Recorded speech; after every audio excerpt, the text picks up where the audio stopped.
और उन्होंने कहा कि जो स्ट्रेट ऑफ हॉर्मुज पर जो ईरान का स्टैंड है वो बिल्कुल गलत है।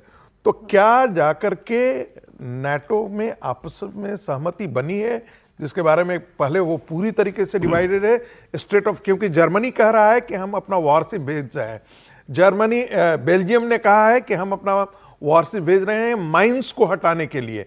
तो क्या ये माना जा सकता है कि जो यूरोपियन है, वो मसला नहीं है ना, वो तो अलग बात होगी। ये सब नहीं, स्ट्रेट ऑफ हॉर्मुज में भेजने का मतलब है कि वहां पर लड़ाई के लिए भी वो तैयार हैं। बेल्जियम की सेनाएं जाती हैं, नेवी जाती है, कल बेल्जियम की नेवी जाती है और जर्मनी की नेवी जाती है। सर पहले अमेरिका तो तय कर ले कि अब लड़ाई ही करनी है क्या, वही बात, क्योंकि एक स्टेटमेंट और है ट्रम्प का, इंपॉर्टेंट है। स्पेन ने कहा कि ट्रम्प साहब के सामने, वो भी तो देखिए ट्रम्प ने कहा कि जो वो खर्ग द्वीप जो है जहां से ईरान अपना 90% तेल एक्सपोर्ट करता है, उन्होंने कहा हमने वहां भी बॉम्बिंग की है, लेकिन मैंने कहा था ये पाइपलाइन वगैरह को कुछ नहीं होना चाहिए। तो उन्होंने कहा कि हो सकता है हम खर्ग आइलैंड पर कब्जा कर लें, कब्जा करने के लिए सेना उतारनी पड़ती है। क्या ट्रम्प वहां तक जाने के लिए मन बना चुके हैं? सवाल इस बात का है। सर वो जा सकते हैं कि नहीं जा सकते, इतने दिन में तो ये समझ में आ गया उनको कि ये इतना आसान काम नहीं है। वो होर्मुज पर भी कर रहे थे कि हमने कर दिया है, वहाँ पर नेवी उतार दी है, ये सब वो क्या हो गया उससे। और ये बिल्कुल ठीक बात है जो प्रोफेसर साहब कह रहे हैं कि भाई होर्मुज को लेकर एक तरह से ये टेररिस्ट एक्टिविटी है कि वो इंटरनेशनल वाटर्स पर जिस तरह से ईरान ने कब्जा कर लिया है, लेकिन मुझे नहीं लगता कि अब वो छोड़ने वाला है, चाहे कुछ हो जाए। मतलब कोई ना कोई ईरान नहीं छोड़ेगा, ईरान किसी न किसी शर्त के बिना उसको नहीं छोड़ेगा। शर्त का मतलब कि उसका कोई ना कोई पार्शियल हिस्सेदारी, कब्जा उस पर बना रहेगा। इसको छोड़ना, डायलॉग इज डेड।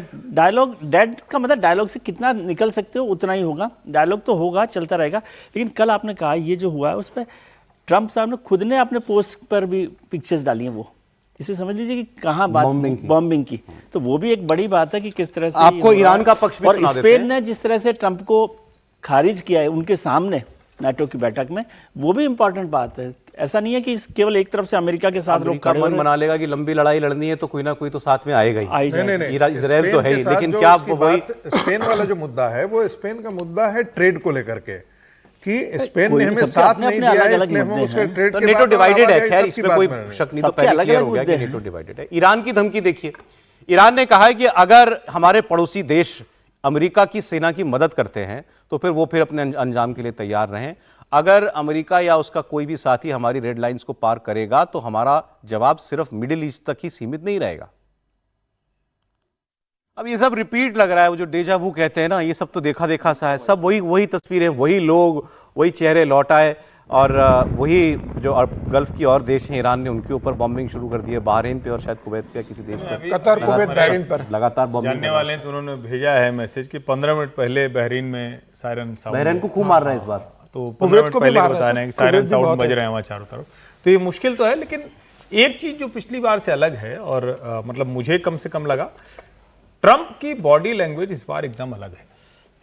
ट्रंप को जैसे लग रहा था कि वो डील के नजदीक पहुंच गए, सब कुछ हो गया, और एक तरह से कहें कि जो वर्ल्ड लीडर के तौर पर भले ही कमजोर चेहरा हो, भले कुछ भी, लेकिन डील तो अंत में वो करने में कामयाब थे, वो खत्म होता दिखा।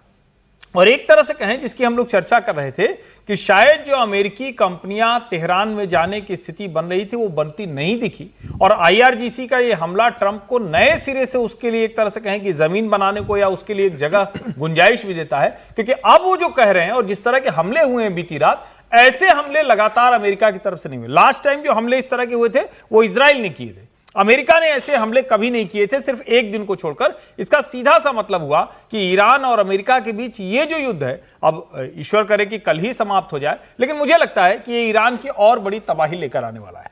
अमेरिका में कल मेरी बात हो रही थी तो उन्होंने कहा कि आईआरजीसी के ऊपर जो एक मतलब और बड़ा, मैं उसका नाम भूल गया, रात को उन्होंने बताया, जो रेडिकल ऑर्गेनाइजेशन है वो इस सारे मामले को लीड कर रहा है।